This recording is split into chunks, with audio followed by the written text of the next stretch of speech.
Okay mga idol, papakita ko nga pala sa inyo tong Samdon na to, no? So dito sa setup natin, ito is gumagana na siya pero hindi ko pa siya kinabit dito sa part na to. So wala pa po yung connection.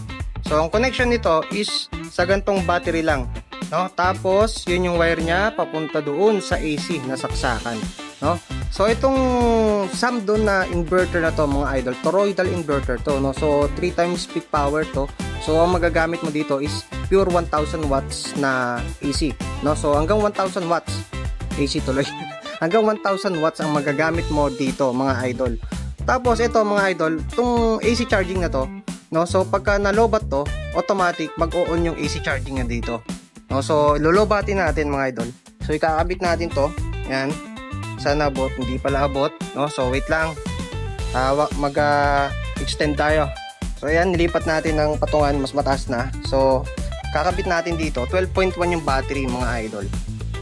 Ayan, 12.0. So yun natin. Tapos number 3.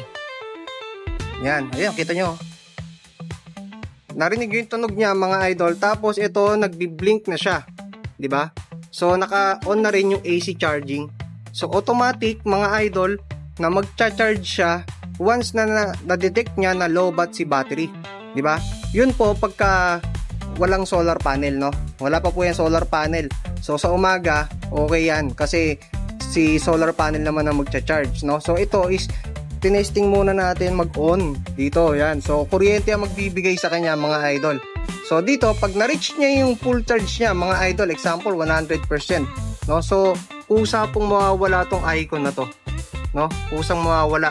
So tetestingin natin, bubunutin natin, no? So ano lang, kumbaga through dito lang mismo, no?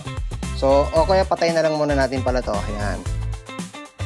So antayin natin ma-full, no? So antayin natin yan ma-full mga idol. So mawawala to, tong AC charging na to. Kusa siya talagang mawawala mga idol.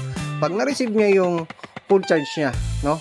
So magpo 14 plus siya kasi lead acid ko sa itong nilagay ko. So testing lang to mga idol. Antayin na lang natin, no?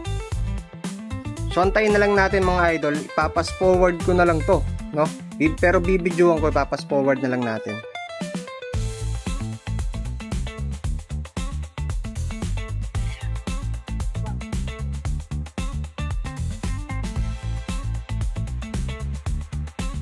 So yun mga idol, nakita nyo, no? Na full charge na yung battery. So automatic nawala na si battery sa kasi AC charging.